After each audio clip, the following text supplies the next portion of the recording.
Hey everybody, this is Matt and we're at Texas Toast Guitars. Thanks for watching. Today we're going to start to do some videos about what you can expect when you unbox a replacement neck. Now it doesn't matter where you get your replacement neck from. You can get it from us, or you can get it from Warmouth, or you can even get a craptastic Chinese neck off of eBay. And what we're going to show you is a few tips and tricks to help make whatever neck you get play great. Now, we are going to be showing you how to do it on one of our necks. This one I just did. I just finished this guy up.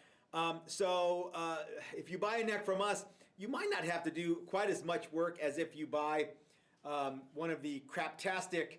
This is a phony, I think the brand name is actually Fake Strat. So this is a phony Strat that we got off of eBay just for some demonstration purposes. I'll even show you how to use this cuckoo thing. But what we're going to do, the lion's share of the work on, is this neck for my friend Devin, because it's got to go out to him, and it's got to get a nut, and it's got to have all the frets leveled and dressed, and a couple other things that need to happen before we box this up and ship it out. So enough with the bullshit talk. Let's jump right in. Okay, gang, the first thing you're going to want to do when you get your new neck in the mail is just give it a quick once-over. Maybe give it a once-over twice. And just, all you're looking for is stuff that's obviously not right. So, like, for example, if you order your neck with a nut installed and it's not there, well, you probably are going to need to send it back. You see, this one even has wood in the place where the nut is going to go. I'm going to actually do that. Make sure that there's no big chunks out of the neck. Make sure that it looks and feels like a neck. Have a look at all the frets and make sure there's no weird edges poking up, or you know what I mean. Like if you can fit your fingernail in between some of that stuff, then that's totally bunk. Make sure it actually fits in the body that you're going to be using it on. That's a fairly critical one.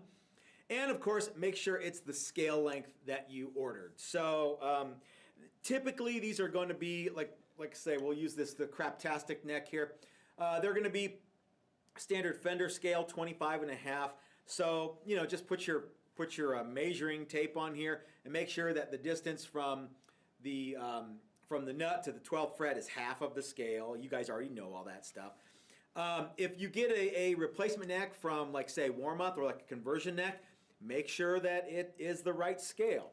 And the reason I say to do all that stuff is before you put any work into this neck, if you need to send it back, now is the time to send it back. Don't invest a bunch of time, grinding on it and hacking on it when you probably ought to just send the neck back in the first place. I've never ever had that happen with Warmouth neck, StewMac neck, any of the Fender actual licensed necks. Stuff like this, maybe, you kind of get what you pay for. So, okay, so after you have inspected the neck, kind of given it a quick glance, take the truss rod wrench that you got and make sure your truss rod is actually moving. Make sure that it does something. So our truss rods are either heel adjust or headstock adjust, and we use these little wrenches here. So if you get a Challenger or one of our new bolt-on necks, just make sure that the truss rod actually works. Make sure that that it moves in at least one direction. Usually, if you tighten it, it should tighten. Our truss rods are a dual acting design, so they work when you're loosening or tightening them. So just keep that in mind. One cool thing that I wanted to tell you guys about, if you're using a craptastic neck, this is actually very key. These tools we just got from our friends over at Bitterroot Guitars, our industry partners over there. They are a 4mm and 5mm wrench, and they're made in America. Now, if you're looking at these, you're like, well, big whoop, that's just a bent Allen key. Yes, it is, but I want you to see something. So it has the ball end on it there. making it easy to put this into the neck and actually test to make sure that the truss rod is doing something. Okay? So, and because it's long, get a load of that. You don't worry about marring the finish on the headstock. Okay? So, make sure the truss rod works. Okay, once you've done all of your cursory inspections, the last thing that you want to do, and this seems like kind of a no-brainer, make sure that you have all 6 holes in the headstock and that the tuners that you plan on using will fit. So, you know, different tuners are different sizes. Different tuners are different distances from hole to hole, you know, stuff like that. Oh, you know what else? One other thing that I forgot to mention is if you ordered a maple neck with a rosewood fretboard, make sure it's the right one. That's a no-brainer, right? Everybody knows that. So anyway, sight down the neck, you know, make sure there's no like weird wonky twists. A little bit of bow one way or the other is usually okay and can usually get sussed out.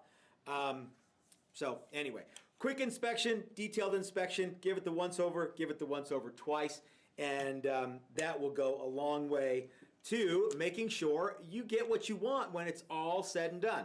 So guys, this is going to be a fast video. In the future videos that we're going to do all week, I'm gonna film them all today, and I'm gonna release them out throughout the week.